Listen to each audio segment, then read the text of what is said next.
오늘 본문 마태복음 19장 1절로 12절 말씀을 중심으로 해서 하나님이 짝지어 주신 것이라고 하는 제목으로 같이 말씀을 나누기를 원합니다.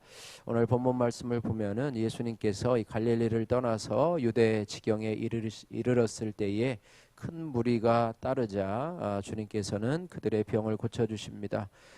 바리새인들이 예수님께 이혼에 관해서 묻자 예수님은 음행한 이유 외에는 아내를 버리는 것은 간음이라 이렇게 말씀하시며, 또한 독신은 타고난 자에게 허락된 것이라 이렇게 말씀을 해주고 있습니다.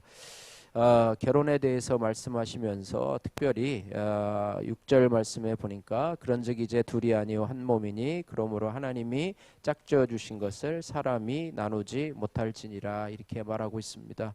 우리가 결혼에 대해서 생각할 때 하나님께서 이 땅에 허락하신 것이 두 가지가 있는데, 하나는 가정이고 또 하나는 교회라고 하는 것입니다. 가정은 부부가 기초 단위가 되겠죠. 그래서 가정을 통해서 또 하나님의 뜻이 이루어지고, 또 교회를 통해서 또 하나님의 구원의 역사가 일어나게 되는데, 특별히 우리가 하나님이 짝지어 주신 것이다. 하나님이 짝지어 주신 것이다. 결혼은 하나님께서 짝지어 주신 것이다라고 하는 것인데, 이 말씀을 믿는 것이 바로 결혼의 첫 번째 단추라고 볼 수가 있고요. 또한 이것을 부부의 알파와 오메가라고 하면 부부의 알파라고 할 수 있습니다. 그냥 우리가 자유의지로 또 내가 좋아서 또 내 눈에 드니까 내가 선택했다 뭐 이렇게 나를 기준으로 생각할 수도 있겠죠. 안 믿는 사람들은. 그러나 모든 가정들, 하나님이 세우신 모든 가정들은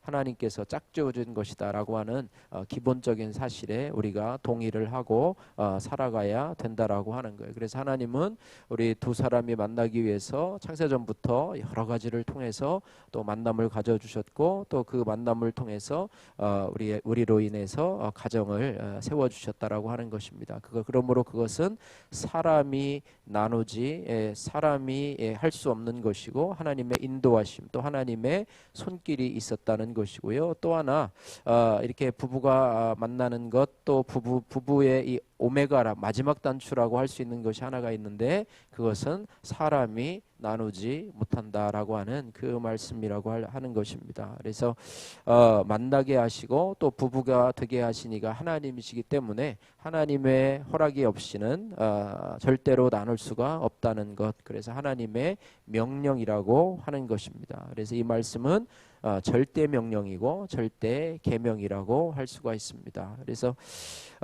그런데 하나님께서는 또 예외의 조항을 또 우리가 보게 되는데요. 신명기 24장 1절 말씀에 사람이 그 아내를 데려온 후에 수치되는 일이 그에게 있음을 발견하고 남자가 그를 기뻐하지 아니하면 이혼 증서를 써서 그 손에 들려 내보내라. 그리고 그 여자는 나가서 또 다른 남자와 재혼을 할 수 있다. 뭐 이렇게 얘기를 하고 있는데요. 하나님이 절대로 나누지 못한다고 해놓으시고 예외 조항을 이렇게 붙여 놓으신 것입니다. 수치되는 일이 있어서 마음이 별로 달갑지 않으면 여자를 내보내라. 또 그 당시는요, 여자를 데리고 또 사느냐 아니면 그렇지 않느냐 모든 권한이 남자에게 있었기 때문에 남자 중심으로 이야기를 하는 것입니다. 그래서 수치되는 일이 무엇인가라고 볼 때 참 애매한 표현이기도 하는데요. 마태복음 5장 32절에 보면 이 수치되는 일을 음행이라고 해석하고 있습니다. 그래서 누구든지 음행한 연고 없이 아내를 버리면 안 된다 이렇게 말씀하고 있는데요. 어쨌든 이런 일들을 수치스러운 일로 예외 조항을 만들어 주셔서 탈출구를 만들어 주셨는데요. 왜 이렇게 하셨을까 생각을 해보면, 하나님께서 우리의 연약함을 또 우리의 부족함을 아시고 또 그것을 불쌍히 여겨서 이런 최후의 수단으로 그런 것을 허락하셨지 않았는가, 하나님의 자비로 허락해 주시지 않았는가 이렇게 성경학자들은 해석을 하고 있는데요. 어쨌든 그런 하나님이 짝지어 주신 것을 절대로 사람이 나누지 못한다라고 하는 그런 말씀에 예외 조항이 있어도 그것을 최후의 수단으로 사용해야지 잠깐 어려운 고통이 있다 하여 그것을 피난처로 삼으면 안 되겠다 이렇게 말씀하고 있는 것입니다. 그래서 오늘 말씀에 보면은요, 이 바리새인들이 예수님께 나와서 3절 말씀에 보시면 그를 시험하여 이르되 사람이 어떤 이유가 있으면 그 아내를 버리는 것이 옳으니까 이렇게 말을 하고 있습니다. 그러면서 이 구약을 잘 아는 사람이거든요. 하나님의 예외 조항을 잘 아는 사람들이거든요. 그래서 이들이 온 것은 뭐냐면 정말 궁금해서 물어본 것이 아니고요, 하나님을, 예수님을 시험하고자 다가왔다라고 하는 것입니다. 우리가 하나님의 말씀을 대할 때도 마찬가지, 결혼에 대한 말씀도 그렇고 또 다른 말씀도 그렇고요, 하나님의 말씀을 시험하고자 뭐 하나하나 한번 해보자, 뭐 복을 주나 안 주나 한번 해보자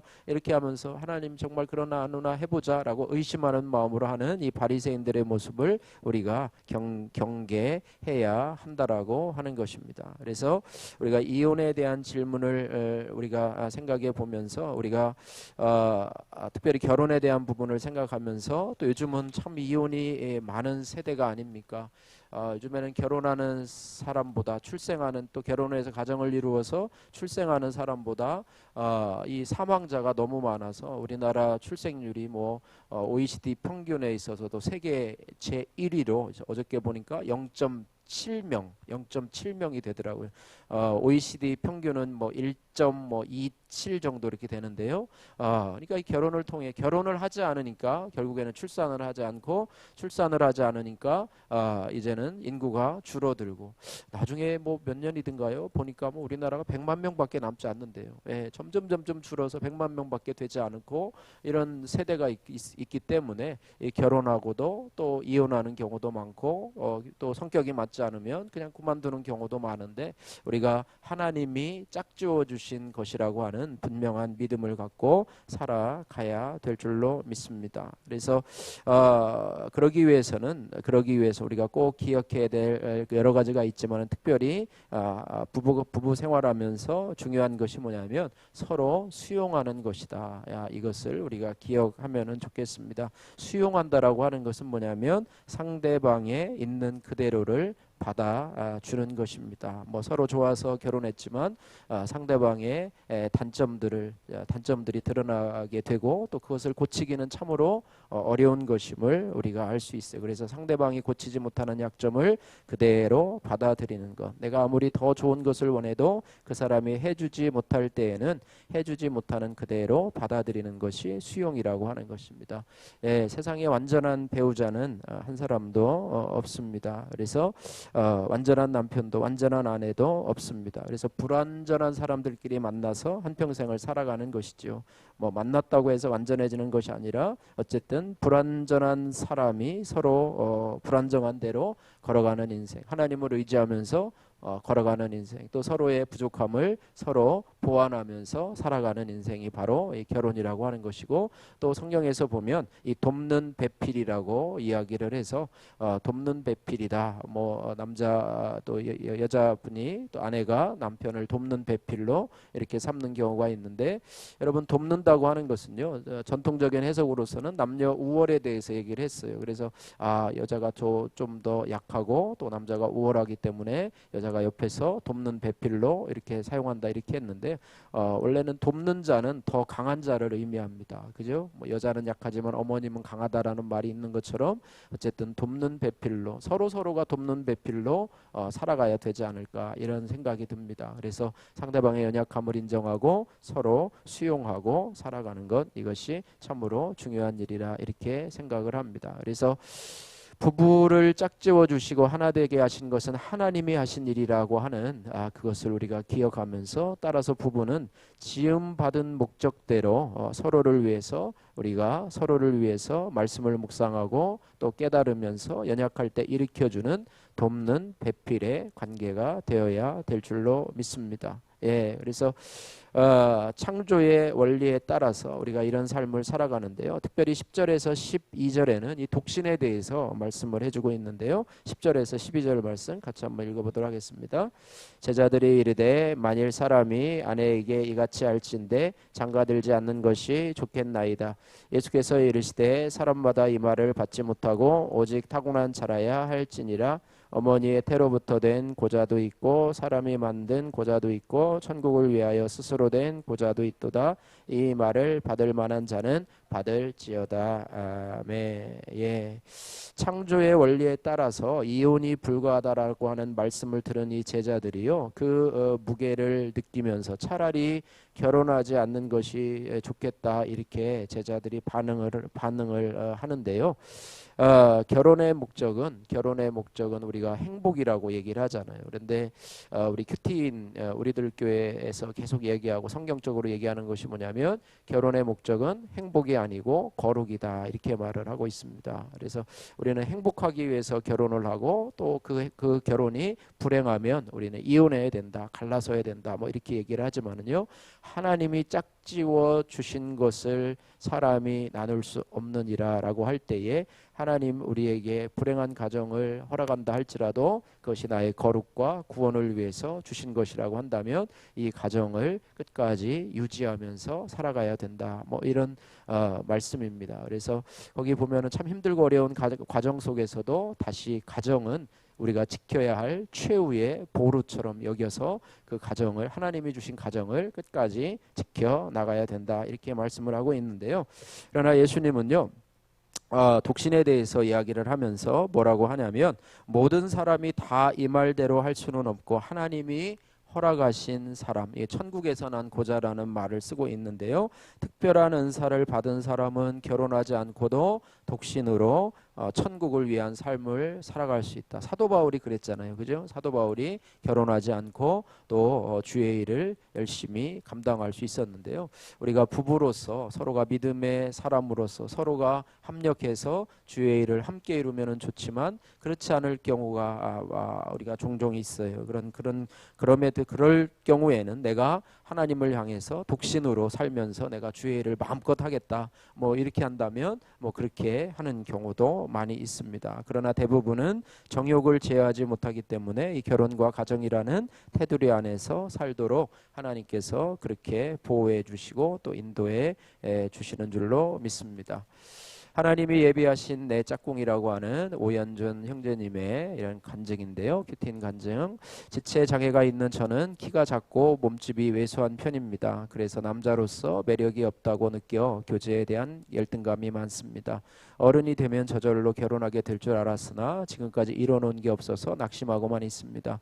더구나 어떤 여자가 내 모습 있는 그대로를 좋아해 줄 것이며 설령 예수 믿는 자매라 할지라도 외모를 안 보는 것도 아닐 테니 두렵고 막막합니다. 주변 지인들은 하나둘씩 결혼하는데 나는 무엇 하고 있나 하며 자괴감이 들었습니다. 용기 내서 소개팅도 해보려고 했지만 학창시절에 여자아이들한테 무시당한 트라우마가 있어서 또한 망설여졌습니다. 하루는 교회 친구랑 만나서 즐겁게 담소를 나누다가 여자친구 안 사귀냐는 친구의 말에 대충 둘러대며 넘어가려고 했습니다. 그런데 친구는 제가 여자친구를 사귀지 못하는 이유가 외모를 내려놓지 못하기 때문이라고 말해 주었습니다. 그 말을 듣고 저는 그동안 자매들의 외모를 가려가며 봤던 저의 죄를 보았습니다.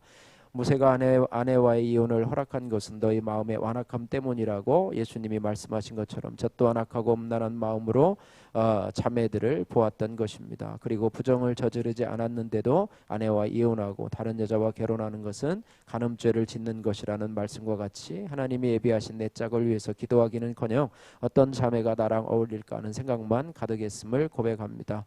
제 결혼의 롤 모델은 닉 부이치치입니다. 저보다 더 고난이 많고 신체적으로 핸디캡이 있음에도 불구하고 예수 그리스도를 향한 믿음으로 기쁘게 살아가는 모습이 존경스럽습니다. 저도 말씀대로 믿고 살고 누리는 삶을 살아가다 보면 하나님이 닉처럼 아름다운 가정을 허락해 주실 줄 믿습니다. 세상 관점으로 이성을 바라보는 욕심을 내려놓고 예수 그리스도 안에서 배우자 기도에 힘쓰겠습니다. 적용의 말씀입니다. 하루에 10분씩 돕는 배필을 위해서 기도하겠습니다. 청년부에 사는 행사 중에 신교제와 관련된 프로그램은 꼭 참석하겠습니다. 이런 고백을 했는데요. 우리가 하나님에게서 우리가 나의 배우자를 위해서, 결혼하지 않은 분들은 나의 배우자를 위해서, 배필을 위해서 늘 기도해야 될 줄을 알고, 결혼하신 분들은 하나님께서 짝지어 주신 배우자라서 서로 수용하고 또 서로 존중하며 서로 돕는 모습으로 서로 이해하고 살아가는 그런 모습이 있어서, 우리가 하나님이 우리 가정에 또 우리 부부에 허락하신 하나님의 뜻이 있을 것입니다. 또 안 믿는 식구들이라면 그를 위해서, 그의 구원을 위해서 늘 기도하면서 섬기며 살아가는 그런 은혜가 있기를 주님의 이름으로 축복합니다. 기도하겠습니다. 사랑의 하나님 아버지, 감사합니다. 하나님께서 저희들에게 이 땅에 하나님 교회와 가정을 허락해 주셨는데, 하나님께서 아버지 하나님이여, 우리 가정 위에 하나님 함께하여 주셔서 정말로 우리의 가정, 또 맺어준 부부가 하나님 부족한 점이 있고 또 마음에 들지 않는 점이 있다 할지라도 하나님의 사랑으로 용납하며 또 수용할 수 있는 귀한 은혜를 도와해 주시고, 또 믿음의 하나 되어서 또 주의 일에 힘쓰는 가정이 될 수 있도록 축복하여 주시고, 또 우리 자녀들에게도 하나님 좋은 믿음의 배우자들을 하나님께서 예비해 주셔서 우리가 아버지 아이들이 어릴지라도 우리의 자녀들을 위해서, 배우자를 위해서, 부모된 자로서 그들의 배우자를 위해서 늘 기도할 수 있는 저희들이 될 수 있도록 도와주시고, 하나님 우리나라가 하나님 결혼제 비율도 많이 떨어지고 또 결혼해서 이혼하는 이혼율도 너무나 많이 늘어나는 아버지 이런 세대를 살아가고 있습니다. 하나님 아버지 불쌍히 여겨주셔서 아무리 재정을 투입하고 정말로 많은 돈을 투입하고 해도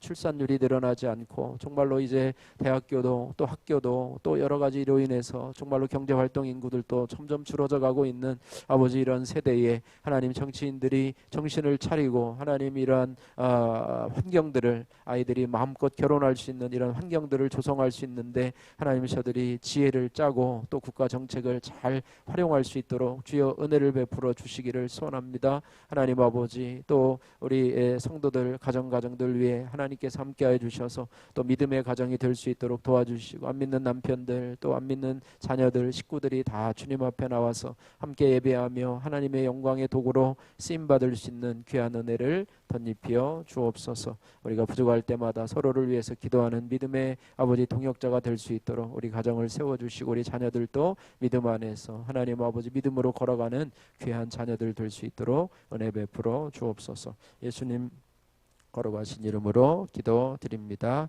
아멘.